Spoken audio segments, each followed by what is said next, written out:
Welcome in to the New Orleans Pelicans Podcast, the official podcast of your New Orleans Pelicans. A podcast dedicated to everything you need to know about the squad. Hear from players, coaches, broadcasters, and those who cover the NBA on a daily basis. It's time to flock up. The New Orleans Pelicans Podcast starts right now. Hello, everyone. It's the New Orleans Pelicans Podcast, official podcast of your New Orleans Pelicans. I'm Gus Kattengell with a smiling Jim Eichenhofer because it is Friday. It's always good when it's Friday. And more importantly, I think you're very happy looking at the weather radar this morning and you're seeing pretty much most of the country covered in snow. Birmingham, where the G League is playing, the Squadron. Atlanta, where my sister-in-law is. Beautiful snowfall everywhere. It's just wet and rainy over here. That's why I'm never leaving, Gus. That's why I will be here for the long term, because I had my fill of snow by the time I was probably about 8 or 9 years old. Really? For my entire life. And then I was there for a bunch more years. That was it, huh? I had way too much of it. So, I'm happy today. In case you don't know, Jim's a New Yorker. Actually, he's a New Orleanian now. He's been here long enough. But yes, that's why we always have a little fun when it comes to the snow. A pair of back-to-backs for the Pelicans over the midpoint of this week, Tuesday and Wednesday. Jim against Minnesota. Such a fun time seeing DeJounte Murray, Zion Williamson playing there. And then Wednesday, for whatever reason, it was what it was. I think there's one highlight that kind of summarizes it best. John the Shazer, Todd Raffanini. And look, we are... This is 29 down. This is a toastless first half for the Pels. Well, they have their season high for points in the first quarter due the Blazers. That was 40. Their season high for points in a half is 69, and unless something drastically changes in the final 2:54, they're going to get that because they're sitting on 66, and they're shooting 69%. They're 10 of 17 from beyond the arc. Again, like you said earlier, they could go in an empty gym with nobody here and not shoot 10 for 17. It's hard to fathom. Jim, could you go to an empty gym and shoot 10 for 17? I'm curious. From three? No, I actually, it's funny you asked that because during one of the breaks we recently had, I did get into the gym and take 25 NBA threes, and I only made 7, I think. So my goal was 6, though. So I was 7 for 25 I took 5 shots from both corners, 5 shots from both wings, and then 5 from straight away. The team's away for a little bit. They don't come back till Wednesday. Right. If you maybe Monday or I Tuesday. Get back in there. Yeah. You and I, let's have a little 3-point shooting competition. 10 shots. Let's see if we make more. We can do it. It's funny, too, because, people think like, I could just go out in the NBA 3-point. I can make 10 out of 25. And it's like, how many did you make? I think I made 7. My goal was 7 out of 10? No, 25. Oh, out of 25. Yeah. Okay. So that's it wasn't a lot. bad. I think my peak, I probably made about 10 or 12 out of 25. That was when I was at my peak. But that was a long time ago, though, Gus. I love that. So I'm happy with 7. I tell you what, head coach Willie Green would have taken your performance for sure. This is what Coach had to say. Sure. I think all of us, we were surprised at, just the lack of urgency, and it was not a competitive game by our standards at all. As far as the anatomy of the loss, it really boils down to they came out, punched us in the mouth right away. And we just couldn't recover. And second half was better, but first half, we just couldn't get anything on either side of the floor. We couldn't get stops, and we couldn't stop them. And then when we had opportunities, we took tough contested shots, or we had some key miscues. 119-100 was the final, 40-24 that first quarter, 35-18 in the second quarter, as you heard Coach say there, Jim. It was just a first half that was tough to overcome. And look, there's nothing we can do about it. It's Friday. It's game 1 of 3 straight on the road, and there are no cookie cutters there, right? Philadelphia tonight, Boston on Sunday, and a pretty good team coming up on Tuesday here as well, and Dallas obviously here Monday as well. So the Bulls have been playing well. So, look, bottom line is when you have games like that, tonight matters how you show up, doesn't it? Sure. Yeah, I would expect that they'll bring it tonight and that they'll have some intensity and some good effort. Unfortunately, I mean, I think from a broad perspective, the story of tonight really is going to be, again, the players who aren't available. I mean, if you look at Philadelphia, Joel Embiid has already been ruled out. It does look like Paul George is going to play because he's probable, but he didn't play in their win against the Wizards Wednesday. They actually had a very narrow victory over Washington. It took right to the end for them to be able to beat the Wizards but they didn't have Embiid or Paul George in that game. So, I mean, they're in a similar position to the Pelicans where it's like the guys that you count on a ton for production are not available. And then obviously from the Pelicans side, Trey Murphy, Herb Jones, Brandon Ingram all ruled out on the injury report Thursday. And I actually went through the games in the starting lineups this season. By my count, they've had at least one of those guys in 36 of the 38 games that the Pelicans have played. So, again, you're looking at just a different combination of players for both teams. I mean, there's going to be a lot of players on the Sixers tonight that you're like, this guy's playing 35 minutes now, but it's like, you know, like I said with the situation that they're in, that's just the reality. And I mean, it's not just Embiid out tonight. Kyle Lowry's out, Andre Drummond's out, KJ Martin's out, Jared McCain, the really good rookie, is out as well. So, I mean, they started Gershon Yabusele at center their last game. They started Eric Gordon at shooting guard, even though he's had a lot of stretches where he hasn't played that much this year. So, I mean, it's kind of like the Spider-Man meme with these two teams where both of them are in a similar position where it's like you don't know who's going to play from night to night. Other quick fact about Philly, you know, the Pelicans almost definitely are going to use their 20th different starting lineup tonight. I have a hard time figuring out how this won't be a different combination of players, but Philly's actually used 22 already. So, I mean, this is the one team that can kind of relate to the issues that the Pelicans have had with players not being available. And, I mean, unfortunately, that's what we're going to see tonight, where it's going to be up to the role players and the reserves. That's going to be who swings this game tonight for one team or the other. Some of the guys that haven't played that much this year, and if they can increase their production in just bigger roles than what they've had. And I guess that's how you look at it, right? You have to look at it as opportunity for a lot of these guys to be able to get in there and get some shots. And, you know, and I mean, look, it just is what it is at this point of the season, trying to get some time on the court. We touched on it, I think, earlier in the week on Wednesday's podcast, too. You start to see DeJounte Murray really come back. And even in that game, where the final score didn't come out the way you wanted to, you saw him kind of pick up. C.J. McCollum looked better, you know, in his shootings there as well. And again, I know that's maybe cherry picking, but I mean, that's what you got to do. I mean, you got to look at it. I mean, for DeJounte, he shot 20 for 34 over the last two games, the home back-to-back. He had 29 points against Minnesota and 20 against Portland. And though, you know, I know we've talked about before that, from my perspective, it's not the scoring part of it isn't the main thing that we're looking for from DeJounte, but that was the first time since he's come to the Pelicans that he's had 2 games in a row of scoring 20-plus points. And under the circumstances of all of the guys that I mentioned who are out, he is in a position where he probably is going to have to score more points for the Pelicans to have a good chance to win, especially on the road. Yeah, no doubt. Our guest today is Mr. Antonio Daniels, who better to kind of tell us what some of these young players are able to do on the court and things to pay attention to in these games. Because regardless if they're going the way you like them or not, or who's on the court, Jim, the games are scheduled. They got to be played. So you might as well get something out of them. So it's something that I love, that he brings so much good perspective to that here as well. Yeah, and I think that's one of the things that we're going to talk about with him is just from a broad perspective, there's 44 games left in the season. You know, this is a 3-game road trip. What are the goals? What are they going to try to get out of these last few months of the season? We know realistically that even the play-in tournament is very far out of reach if you look at how many games back they are.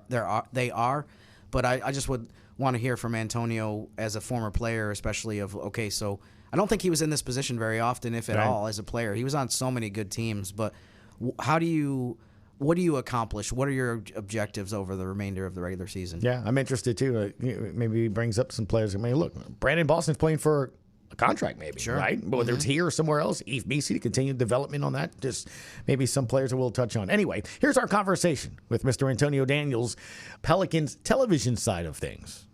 AD, I wanted to start with kind of a big picture question about the team overall. I mean, right now they have 44 games left in the season. I mean, what do you think are the goals over the last stretch of the season? What are the things that you want to see them most achieve over this last stretch?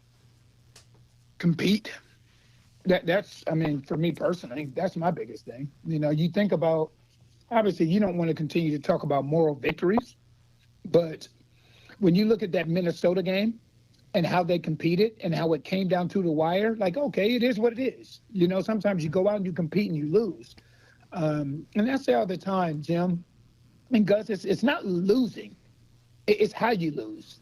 And then you want to see, you know, certain individuals continue to ascend, continue to grow, continue to learn. You know, Yves Missi, you know, he's been a real bright spot, a real silver lining so far in this first half of the season. And you just want to see him continue to grow, learn the tricks of the trade, playing against different centers with different skill sets. So for me, first and foremost, will be collectively to continue to compete and individually to watch Yves Missi continue to grow. I know you have some familiarity with DeJounte Murray from him being a Spurs player and in San Antonio and that kind of thing. You know, he's played really well the last couple games. What have you seen from him that is maybe more like the DeJounte Murray that I think people around the NBA have seen throughout his career in terms of what he's been doing the last few games? Time brings rhythm. You know, the thing is, Jim, like when he got hurt the first game of the season and missed the next 17 games, there is no simulation you can't simulate NBA basketball games. It's actually going to take a minute to find your rhythm. Like you can learn visually and see how your skill set can work with certain guys and how certain plays you can manipulate as a point guard and run and so on and so forth. But it's going to take a minute for you to get your rhythm, for you to get your sea legs under you. And it took him a few games, and now he looks more like the DeJounte Murray that we're all accustomed to seeing. But it's not surprising. Like he's a professional. He's a professional. He works hard. He doesn't make excuses whatsoever. So I like what I'm seeing, but I'm also not surprised by what I'm seeing. It was going to take him a minute to find that rhythm when you miss 17 of the first 18 games of the year. Sure. You mentioned, you know, the importance of development and growth over the last few months of the season, and you also talked about Yves Missi. You know, whatever direction you want to take this in, I mean, what has been the most impressive aspect of what he's done to start his career, or what's been the most surprising thing that you've seen from him in terms of his development? I won't even say surprising, Jim. I'll say impressive. And from a guard's perspective, being blessed throughout my career to play with some good shot blockers. His timing, one, to block shots as the secondary defender and sometimes as the primary defender. But I think more than anything else, Jim, he doesn't allow easy layups. And I love that. I remember earlier in the year, he would get goaltending calls. And my thought, again, as a guard is, you know what, that's cool. Because that sets a tone. That sets a standard. That you're not just going to allow someone to go in and lay the basketball up, even if that means it's a goaltend or whatever it may be. For me, it's the motor that I love more than anything else. That's the part that I won't say that's surprising, but it's nice to see that translate from college to the pros, right? The fact that he can block a shot at one end, land, change direction, sprint the floor, and then catch a lob at the other end. Right? There are certain things that they can measure and factor in, and you never know how a guy's motor is going to translate to the next level. You never know how a guy's skill set is going to translate to the next level. To watch Yves' motor rarely die. Yeah. You know, he just again, from a guard perspective, to watch a big that is willing to rim protect the way he does, that's what's impressed me more than anything else. Last thing for you, AD. You know, Trey Murphy's obviously been out for a few games now, but I was wondering what your thoughts are on just the strides that he's made this year as a player, the jump that he's made in his fourth season. And that's the part when you watch Trey Murphy play, the ability to put the ball on the floor, to use the athleticism that God has blessed him with. Right, to use his length and agility to finish at the rim. It shows, you know, what doesn't hide. You can't hide your work. It's a thing called invisible work, Jim, where that means you're working when nobody else is watching. But the work, while you're doing it, is invisible. But the work on the floor is not. And you can see the growth and progression in Trey Murphy's game, right? Not just the strength. He's put on a little bit of weight, but also the confidence in his handle. Because now what teams are doing, obviously because of his ability to shoot from distance with accuracy, people are running him off the line, right? They're taking away his airspace. So what he's done, he has taken the next step. The next step is if they're going to take away my airspace, I have to be able to create space, get to the rim and finish, or create space and get to my jump shot. And we've seen that. And it's not like a one-off where you see it once every 2 or 3 games. You see it every time Trey Murphy's on the floor because he's doing it consistently. There it is, Mr. Antonio Daniels. Todd sent me a photo of him running up the Rocky steps earlier this morning. A, did you go? And B, if you would go with him, who makes it up the steps first, you or him? Number one, I wouldn't go. So I think that cancels number 2. So then it doesn't matter who would make it up the steps because first I wouldn't go. No? He's He's a DMP for the Rocky realize statue. how cold it is outside here, Gus? Ain't nobody trying to run up no Rocky steps. I'm good. They can have that. There it is. Antonio Daniels, have a great call tonight, sir. Appreciate it, fellas. Thanks, AD. Our thanks to Mr. Antonio Daniels, analyst for the Gulf Coast Sports and Entertainment Network Pelicans television broadcast there as well. He's fantastic. Did you ever get the sense, Jim, that I would just like him to, I don't know, color? I'm about to be 49 next week on Friday, and then 50 next year, the big one. I was kind of thinking, imagine like having him just be like, not like the DJ or not like the, but like a not life narrator like in the Wonder Years. Have him commentate and Yes, just be like, kind of analyze you turning 49 and what it means. Yeah, for, like a picture montage of my life. Sure. Through my 50 why years. not? And just have him just come. And why not bring in Joel, too? Have Joel be Oh, that'd be doing fantastic. That voice would be fantastic. He could call the play-by-play, and then Antonio could tell you what it all means. Hello, everyone, and welcome as we celebrate the life of Gus Kattengell. It's a That great sounds- life, too. that It's a sounds like wonderful life. That sounds more like a funeral, Gus, the way he said that. Exactly. Well, Jim, 50, as my son told me, we were talking about it. You know, we're trying to tell time a week and things of that nature. And he goes, "You're half a century old." Wow. It's like when you put it that way, 50 is the new 30, Gus. I'm not at 50 yet either. I'm with but you. I don't won't- feel half a century old, but it is. Yeah, that's quite a way to put it. A Half century old. You know what? Let's get to some Yeah, trending let's numbers. move on. TGI Jim, it's Friday, which means Mr. Eichenhofer has a pair of things for us. Trending numbers and weekend showdown. What are we starting with, Jim? Let's start with the trending number, and the trending number for this week is going to be 26 and 27, and that is the combined home records of the Boston Celtics, Chicago Bulls, and Philadelphia 76ers, which is the 3 teams that are going to host the Pelicans on this trip. So even though, I think by no means are any of these games going to be easy, or, they're all going to be definitely difficult challenges, but these are 3 Boston's 13-6 at home, which by their standards is actually low. And then Chicago's 7-11 at home, Philly's 6-10 at home. So can you take advantage of the fact that you are playing at least 2 teams that have been a little bit vulnerable at home? I mentioned earlier the situation that the Sixers are in with being shorthanded, and then the Bulls have just been inconsistent. They've had games where they look like they can beat anybody, and then they've had games where they've lost at home to teams that aren't that great. So 26 and 27.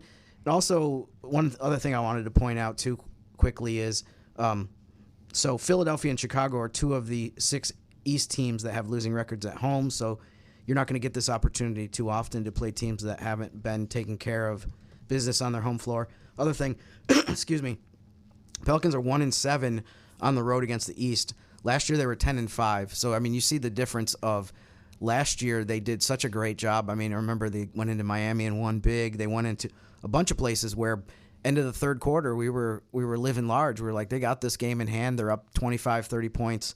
It's just been a big struggle this year in a lot of areas, and that's one of them. The only road win that they've gotten on the East was the game at Washington.